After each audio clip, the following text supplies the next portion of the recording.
Yann, bonjour. Bonjour Charlotte. Tu es vice-président, exécutif vice-président d'Epsilon. Tu es un peu, en quelque sorte, un des monsieur data de Publicis. Est-ce qu'on pourrait avoir déjà un peu de data sur toi? Alors, quelques datas sur moi. Moi, ça fait 30 ans que je suis passionné par le digital, le marketing et l'association de la technologie et du marketing. D'autres datas sur Epsilon. Epsilon, c'est à peu près 9000 personnes dans le monde, 750 personnes en France. Ok. C'est plus de 350 clients actifs. Voilà, c'est une boîte qu'on a lancée il y a quelques mois et qui a des très beaux débuts. Des beaux C'est succès. assez énorme, tu viens Ouais. de le dire, en termes voilà, les chiffres parlent d'eux-mêmes. C'est aussi la volonté de Publicis, ce côté énorme, c'est de transmettre aussi un message Ben, qu'on ne peut pas rater aux annonceurs. Un Publicis qui prend ce virage très très data, peut-être par rapport à d'autres qui font d'autres choix. la data, elle devient structurante et essentielle dans les métiers du marketing et de la com. Il y a eu une vraie transformation avec la digitalisation. Le digital et la data, c'est les deux faces d'une même pièce. C'est-à-dire que le digital produit beaucoup de data et du coup, ce serait dommage que les annonceurs n'en profitent pas. Donc oui, Publicis a acquis Sapient il y a 5 ans, donc un énorme acteur de la transformation business et digitale. L'acquisition de Epsilon aux États-Unis l'année dernière, c'est un message fort du groupe pour dire qu'effectivement, on suit cette trajectoire, on suit cette vision d'un marketing, d'une communication qui s'appuie de plus en plus sur la technologie et sur la data pour envoyer le bon message à la bonne personne, avec la bonne offre, via le bon canal. Et on accélère à vitesse grand V. Est-ce que ça veut dire que le dieu data a tué le dieu créa? Non, la data, elle permet justement de renouveler la création et de renouveler la créativité. C'est un peu comme à la Renaissance, à l'époque de Léonard de Vinci, c'est-à-dire Léonard de Vinci, il était à la fois peintre, artiste, mais il était aussi scientifique. Et il a fait des peintures exceptionnelles, notamment du corps humain, parce qu'il disséquait des corps. La data, c'est pareil, c'est ce qui permet de mieux connaître les consommateurs, leurs attentes, leurs freins, de révéler des insights, parfois contre-intuitifs, et du coup, ça renouvelle complètement la création. Charge après aux créatifs, évidemment, de s'entendre, de travailler avec les data planners ou avec les gens de l'IT pour pouvoir justement magnifier leur création.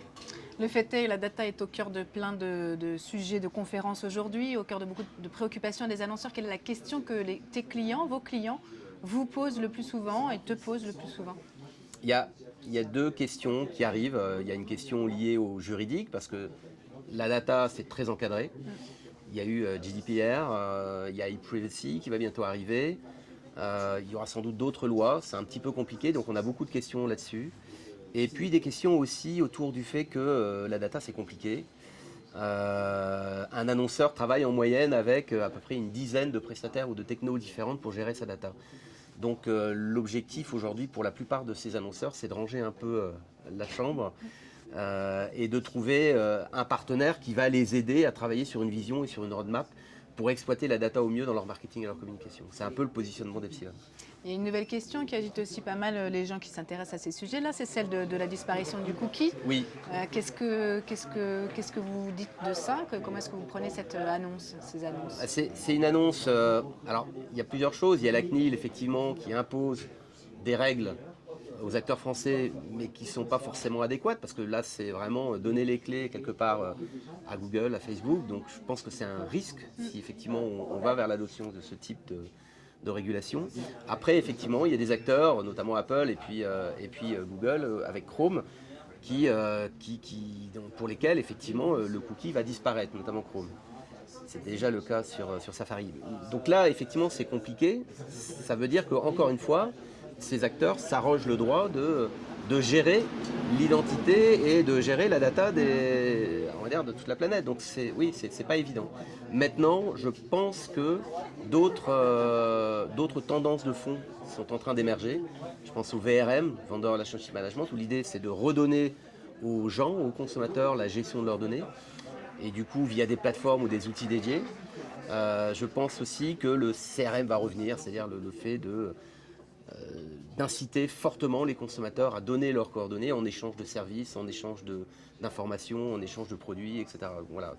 L'idée, c'est de trouver Un juste milieu un acceptable juste pour milieu, tous. c'est ça, un juste milieu. Et la dernière question, c'est celle qui vous a le plus étonné. Vous avez donné une conférence ce matin, donc vous avez eu plein de questions en retour Ouais. de la salle. Quelle est la question qui vous a le plus étonné? La question qui m'a le plus étonné, il y a eu 2 questions à peu près similaires sur, voilà, en tant que consommateur, c'est quoi mon intérêt à partager mes données. Mes données, bien sûr. Ouais. De la part Et, d'un public du sommet du Voilà, digital, c'est c'est peut-être ça, assez c'est ça. étonnant. C'est quoi le prétexte qui va faire que Ouais. je vais donner mes données? C'est quoi la réponse? Et là, la réponse, bah, c'est de la création, c'est de la créativité. C'est-à-dire, je pense qu'on est prêt à partager ces données si, en échange, en tant que consommateur, on a un service exceptionnel. Un exemple tout bête, c'est l'application Allociné. Vous autorisez cette application à vous géolocaliser et à connaître vos goûts.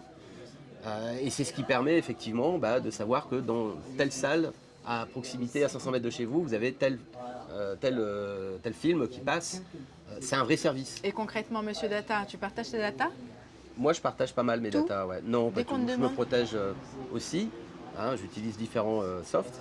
Mais par mon métier, oui, je partage quand même pas mal. Merci beaucoup, Yann. Merci.